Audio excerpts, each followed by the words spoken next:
جتنے مہمان یہاں تشریف فرما ہے اہلاً و سہلاً، السلام علیکم ورحمۃ اللہ وبرکاتہ۔ میں وقت کی گھڑیال کو دیکھ رہا ہوں اور اس بے ادبی کو بھی سوچ رہا ہوں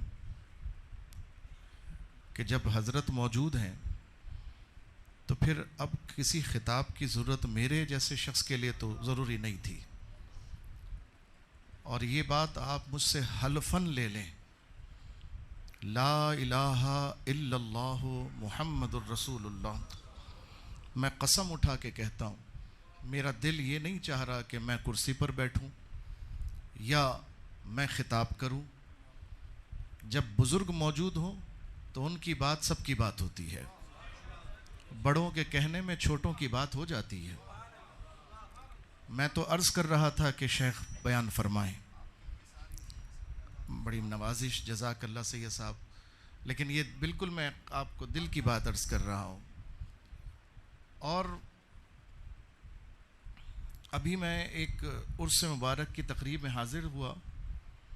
میں نے عرض کیا تھا آپ سے کہ علالت کے بعد ایک محفل کے اندر جب شرکت ہوئی تو حافظ اسلم صاحب تشریف فرما تھے، خلیفہ تاج الشریعہ، میزبان مرشد کریم، اور معتمد جو ہمارے حضرت کے، جنہیں ہمارے حضرت نے اپنی وکالت بھی عطا فرمائی، شیخ الحدیث علامہ یونس شاکر صاحب قبلہ دامت برکاتہم العالیہ، وہ بھی تشریف فرما تھے، اور بھی خلفائے حضور تاج الشریعہ جلوہ گر تھے۔ تو میں تو سماعت کے لیے گیا تھا، طبیعت بھی ٹھیک نہیں تھی، لیکن محفل میں اسی لیے گیا تھا کہ ان کے نثار کوئی کیسے ہی رنج میں ہو، جب یاد آ گئے ہیں سب غم بھلا دیے ہیں۔ تو میں تو وہاں سے شفا لینے کے لیے گیا تھا اور شفا ملی بھی، لیکن ہوا یہ کہ دعا سے پہلے میرے پاس علامہ یونس شاکر صاحب تشریف لائے۔ ممکن ہے کہ یہ تقریر بھی سن رہے ہوں، وہ ہو سکتا ہے لائیو ہو رہی ہو سکتا ہے بیان جا رہا ہو یا ریکارڈڈ پہنچے ان تک۔ یہ میں آپ کو ایک ہفتہ قبل کی بات عرض کر رہا ہوں۔ آپ حضور تاج الشریعہ علیہ رحمہ کی نسبت کی برکت دیکھیے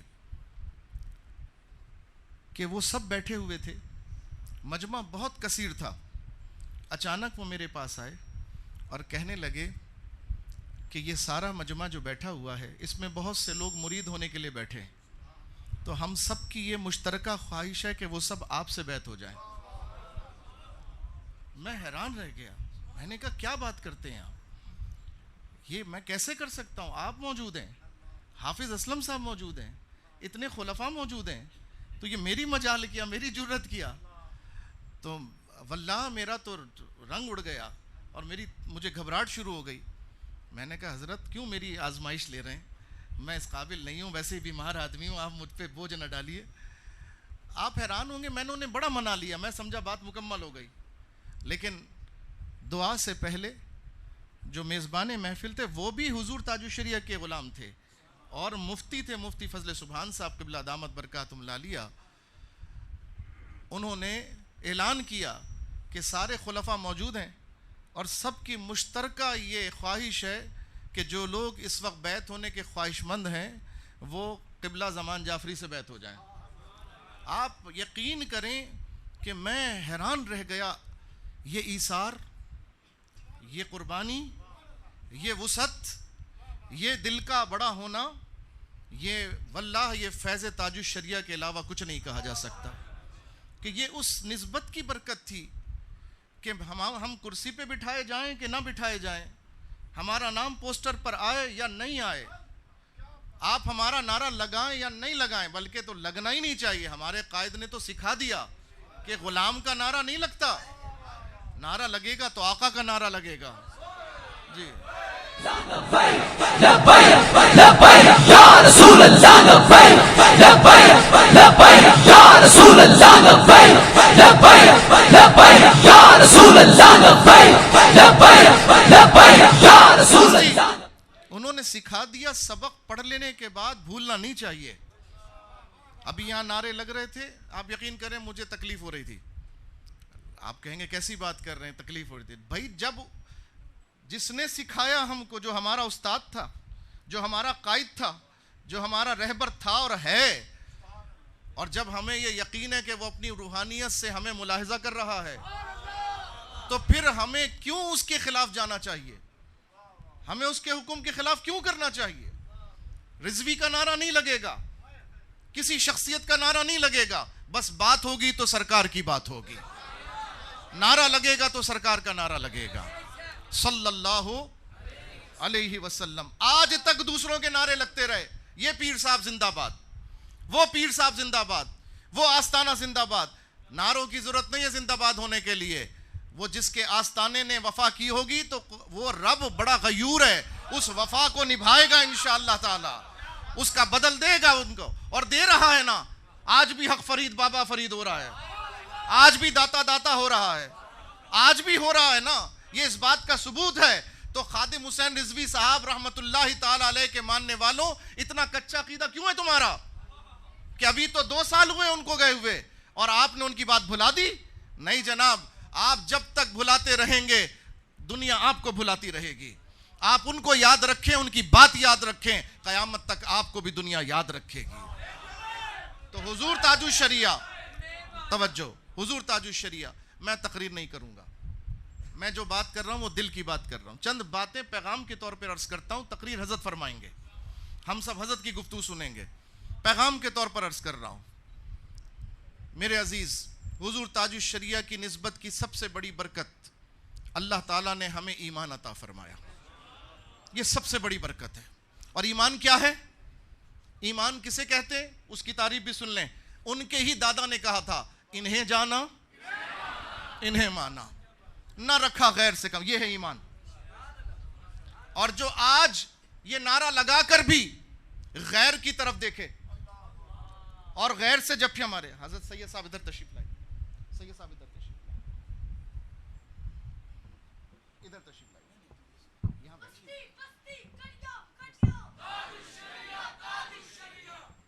تو جو وفا نہ کر سکے اسے اپنے حال پر غور کرنا چاہیے۔ ہم نے ان سے سیکھا ہے، انشاءاللہ ہم نبھائیں گے، یہ وعدہ یاد رکھیے۔ ان سے آپ نے وعدہ کیا ہے کہ اب کسی کا نعرہ نہیں لگے گا، اب لگے گا تو صرف، اب بات ہوگی تو صرف، اب بس منہ پہ نام ایک ہی چڑھے گا، اور انہوں نے اس لیے چڑھا دیا کہ ان کے علاوہ کوئی بھی نہیں ہے بچانے والا، قبر میں کوئی نہیں آئے گا سوائے ان کے، صرف حضور آئیں گے، صرف حضور آئیں گے۔ ہاں جی، انہیں مانا، واہ واہ، انہیں جانا، نہ رکھا غیر سے کام۔ دیکھو ایمان ہوا تو فرما رہے للہ الحمد، میں دنیا سے مسلمان گیا۔ بس یہ ایمان ہے۔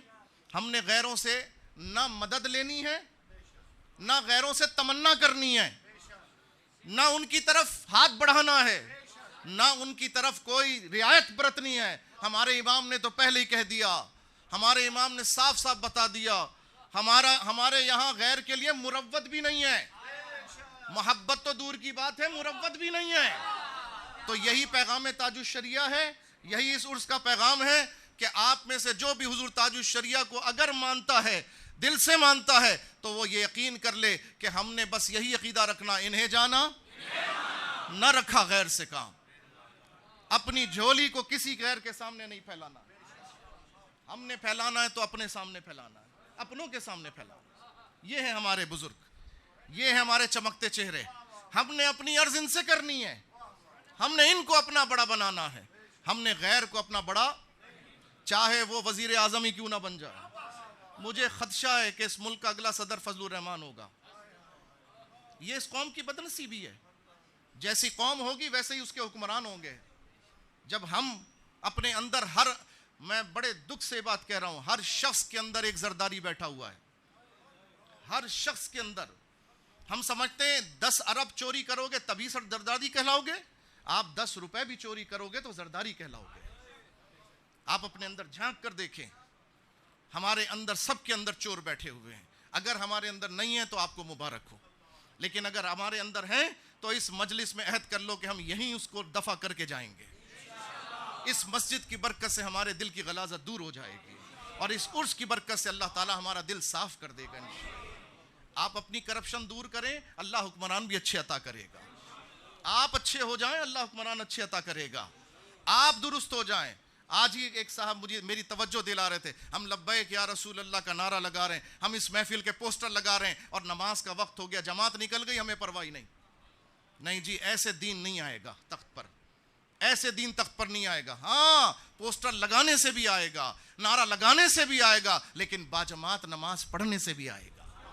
آپ نے نماز بھی پڑھنی ہے، آپ نے اپنا حلیہ بھی مسلمانوں والا بنانا ہے، آپ نے اپنا لباس، اپنی چال، اپنی ڈھال، اپنے اخلاق، اپنے اطوار، اپنے کردار، اپنی گفتار، سب کو حضور علیہ السلام کی محبتوں میں ڈھالنا۔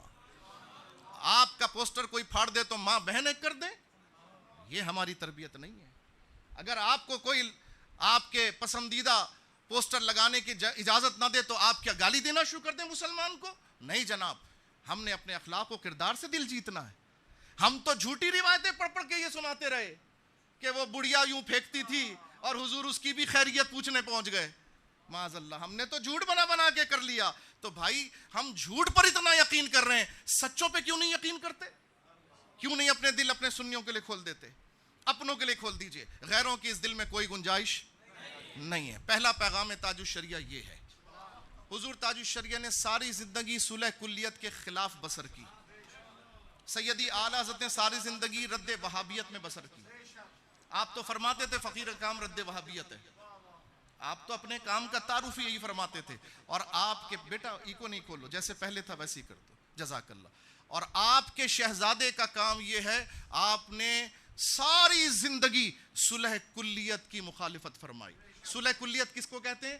سب اچھے، سب صحیح، بھائی سب کلمہ گو، بھائی سب مسلمان۔ نہیں، سب مسلمان نہیں ہیں۔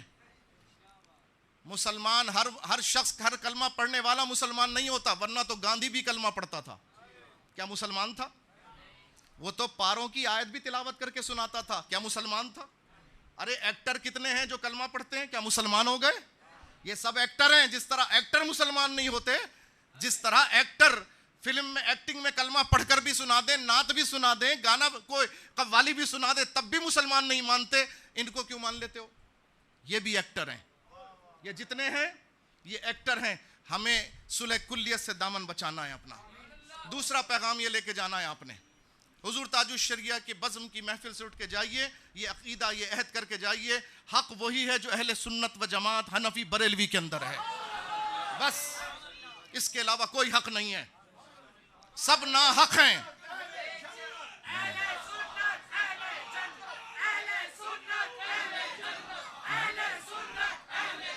بس یہی پیغام، یہ دوسرا پیغام۔ اب تیسرا پیغام سن لیجئے۔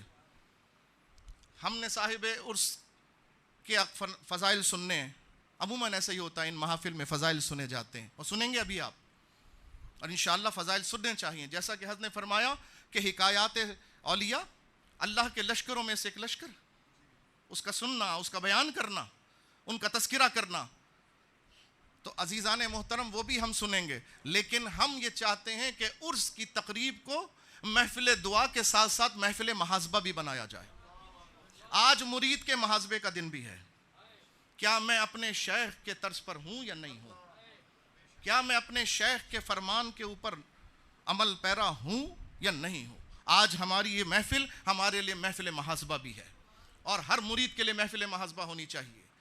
دعا ضرور ہو، فاتحہ ضرور ہو، لنگر ضرور ہو، مگر ندامت بھی تو ہو کہ ہم کر کیا رہے ہیں۔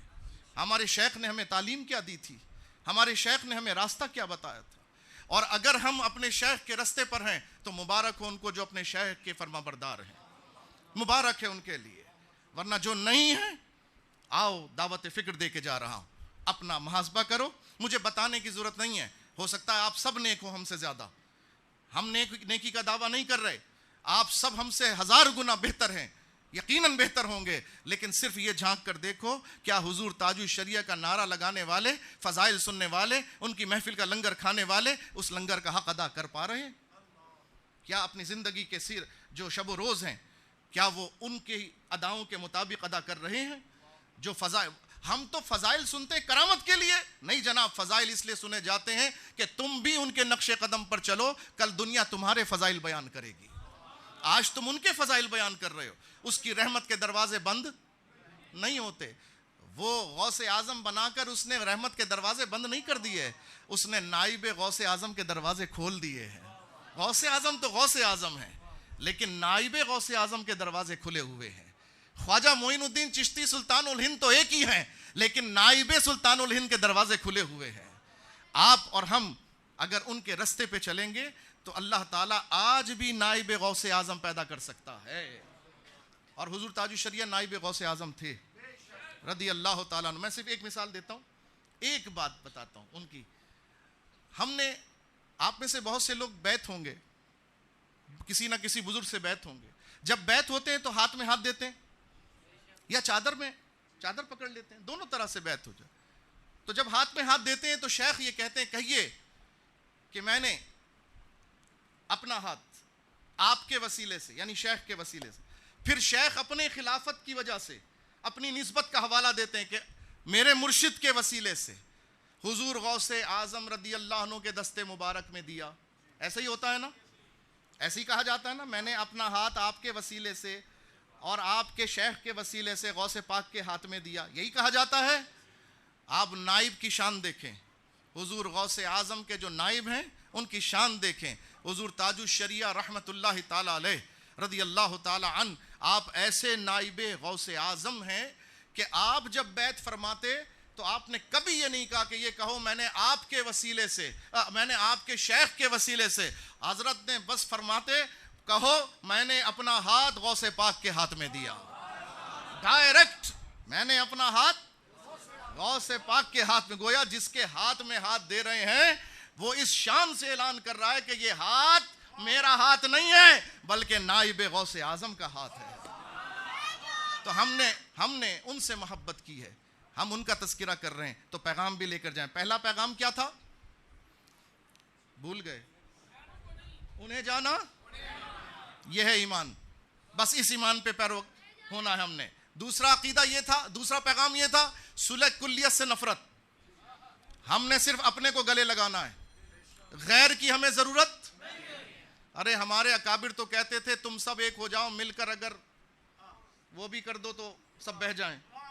میں مسجد کی مبارک فضا کے اندر ایسی بات نہیں کرنا چاہتا، لیکن سمجھ گئے نا کیا کر دیں تو کیا ہو جائے۔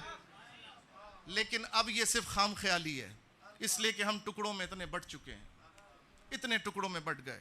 کاش کہ ہم جیسا ہمارے قائد نے ہمیں پیغام دیا، واللہ میں سمجھتا ہوں کہ یہ اللہ کی طرف سے ہمارے لیے نعمت تھی، جس کی ہم اگر قدر کر سکیں تو یہ نعمت آگے بھی بڑھتی جائے گی۔ یہ تحریک لبیک یا رسول اللہ ہمارے لیے نعمت ہے۔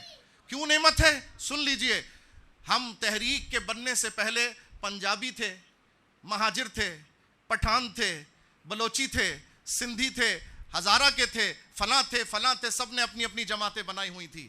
لیکن جب تحریک وجود میں آئی تو ساری زبانوں کا تعارف پیچھے رہ گیا اور لبیک یا رسول اللہ سب کا اجتماعی نعرہ بن گیا۔ تو یہ نعمت تھی۔ توجہ سنیے، تو یہ اجتماعیت اللہ نے ہمیں عطا فرمائی، ہم اس کو کیوں کھوتے ہیں؟ میں کراچی کا رہنے والا، تحریک کا پہلا امیر کراچی کا الحمدللہ، اور تحریک کا پہلا کراچی کا الحمدللہ، اس عادت کے طور پر، تحدیث نعمت کے طور پر بتا رہا ہوں کہ کراچی میں تحریک بننے کے بعد جو شخص سب سے پہلے جیل میں گیا الحمدللہ یہ فقیر، الحمدللہ میں اور میرے ساتھ مفتی عابد مبارک صاحب، ہم دو افراد، حضرت جانتے ہیں، بہت سے لوگ جانتے ہوں گے، الحمدللہ۔ تو یہ سعادت ہمیں ملی، لیکن الحمدللہ ہمیں یہ مان ہے کہ ہم نے عصبیت کا سارا پردہ چاک کر دیا، ہم نے سارے نفرتوں کے بت گرا دیے، ہم نے جو عقیدتوں کے بت گھڑے ہوئے تھے وہ بھی توڑ دیے، اور الحمدللہ ہم حضور کی محبت میں ایک جھنڈے تلے آ گئے۔ تحریک لبیک کی یہ برکت ہے۔ اگر یہ اسی طرح چلتی رہی تو کامیاب رہے گی، لیکن اگر یہ علامہ خادم حسین رضوی رحمت اللہ تعالی علیہ کے انداز اور مشن سے ہٹ گئی، میرے منہ میں خاک، اللہ نہ کرے ایسا ہو، اگر ہٹ گئی تو پھر وہ برکت قائم نہیں رہے گی، پھر اس کا بھی وہی حال ہوگا جو دیگر جماعتوں کا ہماری ہو گیا۔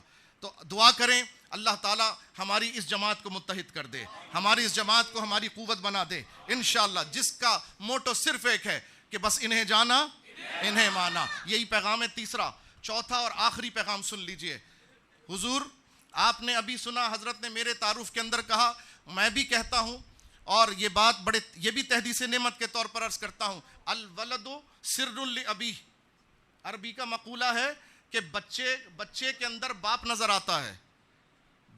باپ کی اگر خوبی دیکھنی ہو تو بچے کو دیکھ لو, باپ کا عکس ہے بچہ, ہوتا ہے نا, ہمارے یہاں بھی کہا جاتا ہے کہ بچے کو دیکھ کر باپ کا پتہ چلتا ہے. اس لیے میرے بچوں اچھے کام کرنا, ورنہ دنیا میں تمہارے باپ تمہاری وجہ سے بدنام ہو جائیں گے. کام تم کرو گے غلط اور بدنام کون ہوگا؟ لوگ کہیں گے باپ ایسا ہوگا, تربیت ایسی کی ہوگی, تمہارے پیر بدنام ہو جائیں گے, لوگ تمہارے پیروں کو اوپر نام لگا دیں گے. اس لیے اس محفل سے یہ پیغام بھی لے کے اٹھو, اپنے آپ کو تقوی اور طہارت میں لے کر آؤ, اپنی سوچ, اپنی نظر, اپنے انداز کو حیا کے اندر لے کر آؤ, تقوی اور طہارت اختیار کرو. اور آخری پیغام یہ عرض کر رہا تھا, الولد سر لابیہ. بیٹا باپ کا راز ہوتا ہے, بیٹا باپ کی گویا اس کا عکس ہوتا ہے, اور اس کا یوں کہیے کہ بیٹا باپ کی پہچان ہوتا ہے. عزیزان محترم, ہم ان کے غلام ہیں جن کا نام لے رہے ہیں. ہمارے ساتھ خلافت کے تاج لگے ہوئے ہیں, ہمارے ساتھ نسبتوں کے تاج لگے, تو بتاؤ ہماری ذمہ داری کتنی بڑھ گئی اس نسبت کو سنبھالنا. کوئی ہمیں اگر پینٹ شرٹ میں دیکھے گا, مثال دے رہا ہوں حضور, نصر اللہ بھائی سے معذرت کے ساتھ ناراض نہ ہوئیے گا, میں ویسے کر رہا ہوں, اگر مجھے کسی نے پینٹ شرٹ میں دیکھا تو بتاؤ کیا تاثر قائم ہوگا؟ لوگ کہیں گے خلیفہ تاج الشریعہ اور پینٹ شرٹ میں. لوگ مجھے کیسے دیکھنا چاہیں گے؟ لوگ مجھے ایسے دیکھنا چاہیں گے, لوگ مجھے ایسے دیکھنا چاہیں گے, لوگ مجھے ایسے دیکھنا چاہیں گے. اسی طرح نا, کیوں؟ اس لیے کہ یہ معیار تاج الشریعہ ہے, یہ لباس تاج الشریعہ ہے, یہ انداز تاج الشریعہ ہے. تو خلیفہ تاج الشریعہ کا بھی انداز کیسا ہونا چاہیے؟ مرید تاج الشریعہ کا انداز بھی کیسا ہونا چاہیے؟ ویسے ہی ہونا چاہیے. اگر لوگ ہمیں ننگے سر دیکھیں گے تو کیا سوچیں گے؟ پیر بھی ٹوپی نہیں پہنتا ہوگا, تبھی تو مرید نہیں پہنتا. یہی ہے نا. اگر لوگ ہمیں بغیر داڑھی کے دیکھیں گے تو تاج الشریعہ کے خلیفہ ہونے پر مشکوک ہو جائیں گے کہ کیسے پیر تھے, کس کو خلیفہ بنا دیا.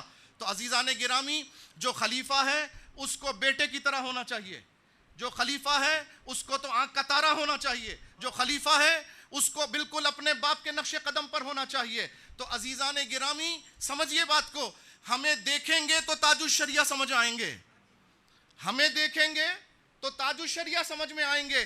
ہم اچھے ہوں گے تو پیر کی طرف گمان اچھا جائے گا, اگر ہم برے ہوں گے تو پیر کی بدنامی کا باعث بنیں گے. اگرچہ کہ وہ بدنام نہیں ہے, اگرچہ کہ وہ برے نہیں تھے, اگرچہ کہ انہوں نے غلط بات نہیں سکھائی, لیکن اب ہمارے کندھوں پہ خلافت کی وجہ سے ذمہ داری آ گئی, ہمارے کندھوں پر آ گئی. تو اب ہم نے اپنا انداز کیسا کرنا ہے؟ مرید جیسا کرنا ہے, جیسا خلافت کے تقاضے ہیں ویسا کرنا ہے. تو عزیزان محترم, آپ کی آنکھیں ٹھنڈی ہوں گی انشاءاللہ تعالی. اللہ کا شکر ہے, جیسا کہ سید صاحب نے فرمایا, ہم نے سید صاحب کو دیکھا تو ہماری آنکھیں ٹھنڈی ہو گئیں, ہمارا دل ٹھنڈا ہو گیا کہ جب ناموس رسالت کی بات آئی اور قربانی دینے کا معاملہ آیا تو اللہ کے رسول صلی اللہ علیہ وسلم کا یہ بیٹا الحمدللہ ہمیں جیل کی سلاخوں کے اندر نظر آتا ہے, مگر استقامت کے ساتھ کھڑا نظر آتا ہے. اس کا سافٹ ویئر 2 دنوں میں اپڈیٹ نہیں ہوا, اس کا سافٹ ویئر وہی رہا.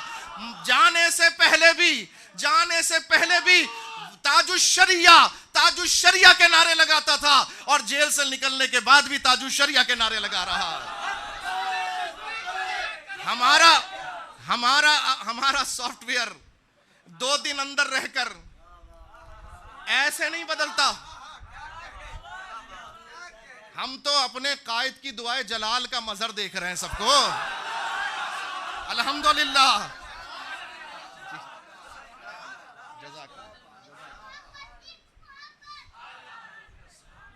ہم تو اپنے قائد کی دعائے جلال کا منظر دیکھ رہے ہیں اور دیکھتے رہیں گے انشاءاللہ, کیونکہ اس قائد نے دعائے جلال خود سے نہیں کی تھی, یہ تو حضرت خبیب رضی اللہ تعالی عنہ کی, حضرت خبیب رضی اللہ تعالی عنہ نے جس وقت شہادت کے وقت 2 تمنائیں کی. ایک تو یہ تمنا کی یا اللہ تو میرا حال جو ہے نا میرے آقا تک پہنچا دے. اور سرکار علیہ السلام نے مدینے میں جلوہ گر ہو کے اپنے غلاموں سے فرمایا میرے غلام کا حال یہ ہو رہا ہے. حضرت جبریل کے ذریعے سرکار ملاحظہ فرما, سرکار تک اطلاع پہنچا دی گئی. اور سرکار کے لیے تو کیا مشکل ہے, دور و نزدیک کے سننے والے وہ کہاں, وہ تو چاہیں تو اپنے کانوں سے بھی سماعت فرمائے. غلام پکار رہا ہے شہید ہوتے ہوئے, انگلیاں کٹ رہی ہیں, سرکار کو آواز لگ رہی ہے لبیک یا رسول اللہ, ہاتھ کٹ گیا لبیک یا رسول اللہ, جسم کٹتا جا رہا ہے. اور دوسری تمنا یہ کی کہ اے اللہ تو میرے جسم کو ان کے ہاتھ نہ لگنے دینا. اور تیسری جو دعا تھی وہ تمنا نہیں تھی, وہ تو دعائے جلال تھی کہ مولا ان کو کلے کلے کر کے پکڑا, ایک ایک کر کے پکڑنا. اور میں دیکھ رہا ہوں روز صبح ایک ہوتا ہے, دوپہر میں ایک ہوتا ہے, شام میں ایک ہوتا ہے. کہتا میں نے پارٹی بھی چھوڑی, میں نے سیاست بھی چھوڑی. میں کہتا ہوں یہ کیوں نہیں کہتا میں نے دنیا بھی چھوڑی. او بھائی یہ بھی کہہ دے, نہیں چھوڑتے. وہ ہمارے بڑے شاہ صاحب علیہ رحمہ فرماتے تھے ایک قوم ہے پاکستان کے اندر جو صحابہ کی منکر ہے اور گستاخ ہے, میں نام نہیں لیتا, بات پوری کر لیتا ہوں. تو وہ کہتے ہیں ادھر مارتے ہیں کہ امام کو شاید یہاں لگا تھا, ادھر مارتے ہیں امام کو شاید ادھر مارتے ہیں, امام کو شاید یہاں لگا, ادھر مارتے ہیں امام کو شاید. او بھائی ادھر لگنے میں کوئی شک ہے؟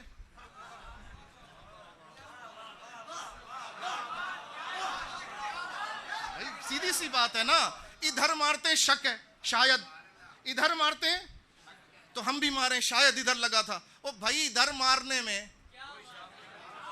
کوئی شک ہے نہیں ہے تو ایک ہی دفعہ مارو, ایک ہی دفعہ کر کے. تو پانچواں پیغام اور آخری پیغام وہ یہ ہے کہ بچے کو دیکھو گے تو باپ کا پتہ چلے گا, مرید کو دیکھو گے پیر کا پتہ چلے گا, خلیفہ کو دیکھو گے تو پیر کی حکمت کے اوپر گمان جائے گا, پیر کے فضل و کرامت پر گمان جائے گا.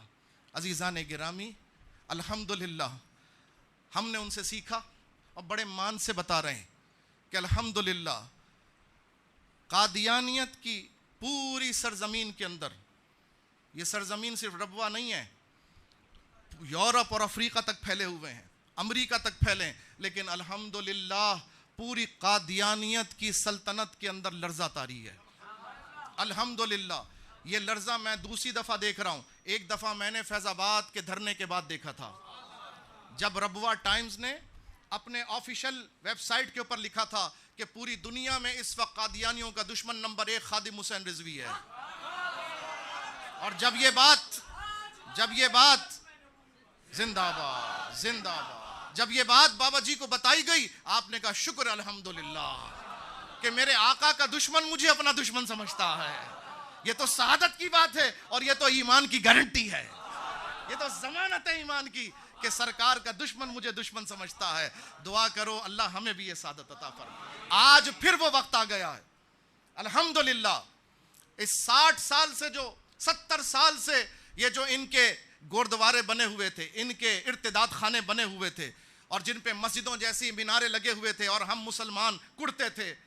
ہاں حضور یہ علماء بیٹھے ہوئے ہیں, آپ نے بھی کسی نہ کسی کو دیکھا ہوگا جہاں پہ قادیانیوں کی مرکز ہوگا اور اس کے اوپر مینار لگا ہوا ہوگا مسجدوں جیسا, دیکھا ہے جی؟ اچھا جی, آپ وہاں سے گزرتے ہوئے کیا سوچتے ہیں جی؟ لعنت بھیجتے ہیں, برا بھلا کہتے ہیں اور آ کر اپنی مسجد میں 3 روزہ درس کرا دیتے ہیں. ان کو کیا نقصان ہوا؟ مینار کو کیا نقصان ہوا؟ ان کے ارتداد خانے پہ کیا اثر ہوا؟ ہوا کچھ نہیں ہوا نا. ہمارے کڑنے سے, ہمارے درس سے, ہماری تقریر سے, ہماری تحریر سے, ہماری کتاب سے, ہمارے دروس سے, ہمارے ہفتہ عشرہ منانے سے, یہ بتاؤ ان کو کیا نقصان ہو رہا ہے؟ ان کی تو وہ مئی موجود ہے نا, دل کڑتا ہے کہ نہیں کڑتا؟ ارے بھائی کرنا کیا ہے, ہتھوڑا اٹھاؤ جا کے توڑو. کام کیسے ہوگا بھائی؟ کام ایسے ہوگا. کراچی میں الحمدللہ کراچی میں